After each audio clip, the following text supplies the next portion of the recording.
দীর্ঘদিনের প্রবাস জীবন শেষ করে এক ভাই দেশে চলে গেছে। সে নিয়ত করছে আর কোনোদিন এই বিদেশে আসবে না। বিদেশ তার জন্য কতটা কষ্টের সেটা সে বুঝতে পারছে, তাই নিয়ত করছে এই বিদেশে আর কোনোদিন আসবে না। সেই ভাই আজকে আমার ফোন দিছে, আমাকে একাধিকবার ফোন দিছে। ফোন দেওয়ার পর আমি সম্ভবত ঘুমাইছিলাম, ওই ফোনটা ধরি নাই, কয়েকবার দেখছি ধরি নাই। কিন্তু পরবর্তী যখন আমি ফোনটা ব্যাক করলাম, সে আবার বললো, শহীদুল, তোমার সাথে অনেকদিন পরে কথা হইতেছে। একটা সময় ছিল আমার অনেকে খবর নিত, অনেকে আমার ফোন করতো, মেসেজ দিত, কিন্তু এখন আমি দেশে আসার পর ভাই তুমিও খবর নেও না। আমার অনেক শুভাকাঙ্ক্ষী যারা আছে, পরিচিত লোকজন আছে, তারা আমার আর খবর নেয় না। সুতরাং আমি তো ভাবছিলাম যে একবারের জন্য চলে আসছি, আমি আর আর বিদেশ করা লাগবো না। কিন্তু সত্যি কথা বলতেছি, আমি এখন আবার বিদেশ যেতে চাই।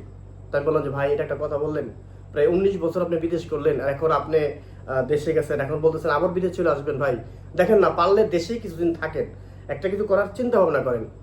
তো সে আমার বুঝাইলো যে ভাই, ওই যে একটা সময় আমার মানুষ ফোন দিত বা মেসেজ দিত, বা আমি সবার সাথে যোগাযোগ করতাম, আমার যতটুকু সম্ভব ছিল আমি তাদেরকে হেল্প করছি, সহযোগিতা করছি।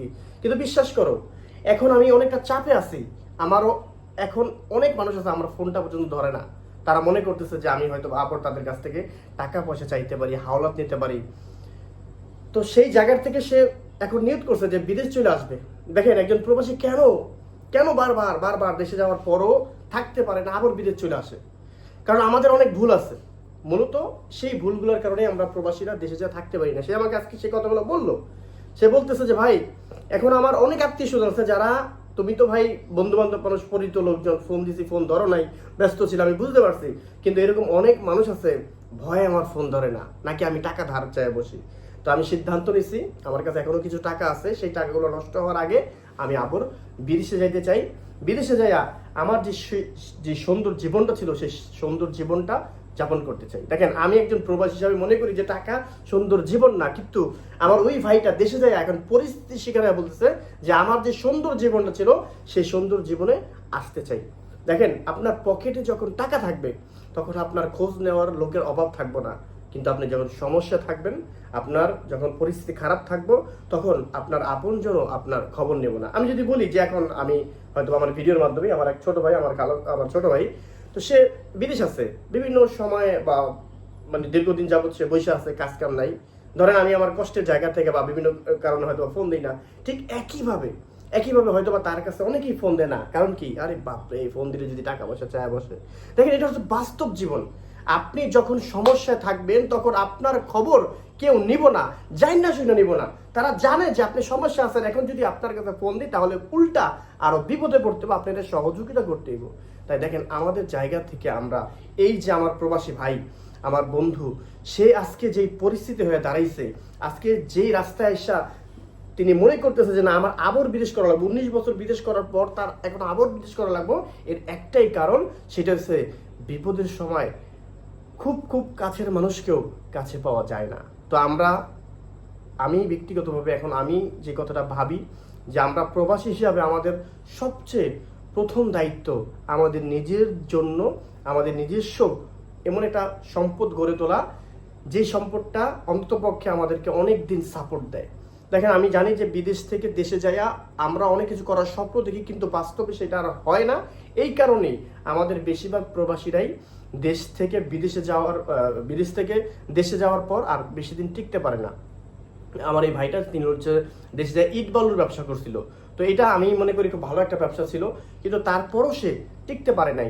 হয়তো বা কোনো ব্যর্থতা ছিল, হয়তো বা আমি যদি আমার অভিজ্ঞতা শেয়ার করি, যে বিদেশের যে ইনকাম, সেই ইনকাম অনুযায়ী আমরা যে খরচটা আমাদের জীবনে তৈরি করি, সেই খরচটা দেশে যাওয়ার পর আমাদের খরচটা বাড়ে, আমরা সেই খরচটা কমাইতে পারি না। তো একটা সময় আসে আমাদের অর্থগুলো, আমাদের টাকাগুলো আস্তে আস্তে কমে আসে। তো আমার এই ভাই যে সিদ্ধান্ত নিচ্ছে, সেই সিদ্ধান্তে আমি আসলে খুব বেশি কিছু বলতে চাই না। আমি আসলে জানি না কি বলবো। আমি আমার জায়গার থেকে বুঝাইছি যে ভাই, আপনি একটু ধৈর্য ধরেন, দেশে চেষ্টা করেন, একটু কঠোর হন, খরচ কমান, তাহলে দেশে যদি আপনি সেটেল হইতে পারেন, তাহলে দেশে আপনি আপনার সামনের দিনগুলো কাটান। হয়তো বা বিদেশে এসে আবার একটা গ্যাপ তৈরি হইব, আবার বিদেশে আসবেন, আবার 5-7 বছর 10 বছর চলে যাবো গা, তো কত কাল ভাই বিদেশ করবেন? কিন্তু তারপরও তারে বুঝাইতে পারি না। যেহেতু আপনারা জানেন যে মালয়েশিয়াতে ভিসা খোলা নাই, সে এখন বলতেছে যে ট্যুরিস্ট ভিসা আসবে, যেহেতু তিনি পুরাতন মানুষ, তো সে ট্যুরিস্ট ভিসা আসতে চায়। তা আমি আমার জায়গা থেকে কোনো সিদ্ধান্ত দিই নাই, আমি আমার জায়গা থেকে তাকে পরামর্শ দিয়েছি যে পারলে আপনি দেশে থাকেন, আরও চেষ্টা করেন।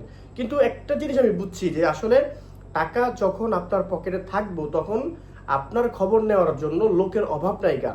যখনই আপনার পকেট থেকে টাকা ফুরিয়ে যাইব গা, অন্তত পক্ষে তখন আপনি কাউরে ফোন দিয়েও পাইবেন না। হয়তো বা আজকে আমাকে একাধিকবার ফোন দিছে, সেই জায়গাতে সে মনে করতেছে যে শহীদুলও আমার ফোনটা ধরতেছে না। সে আমার কাছে কোনো টাকা পয়সা চায় নাই ভাই, শুধু আমার সাথে একটু তার পরামর্শ শেয়ার করছে, সে একটু আইডিয়া নিতে চায় যে আসলে এখন কি করাটা উচিত।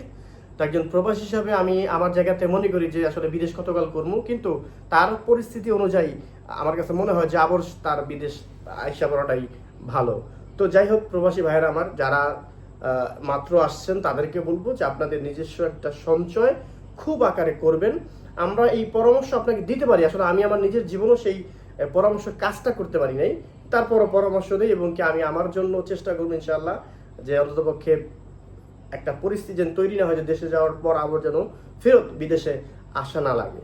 আমার এই প্রবাসী ভাইয়ের আজকের কথার থেকে আমি এটাই বুঝতে পারলাম যে আমাদেরকে আরেকটু কঠোর হতে হবে। ভালো থাকবেন, আপনাদের সকলের জন্য দোয়া রইল, বিশেষ করে আমার প্রবাসী ভাই বোনদের জন্য বিশেষভাবে দোয়া রইল, কারণ সবচেয়ে বেশি নির্যাতনের শিকার হয় প্রবাসীরা, সবচেয়ে বেশি কষ্টের শিকার হয় প্রবাসীরা, সবচেয়ে বেশি অবহেলার শিকার হয় প্রবাসীরা দেশে যাওয়ার পর।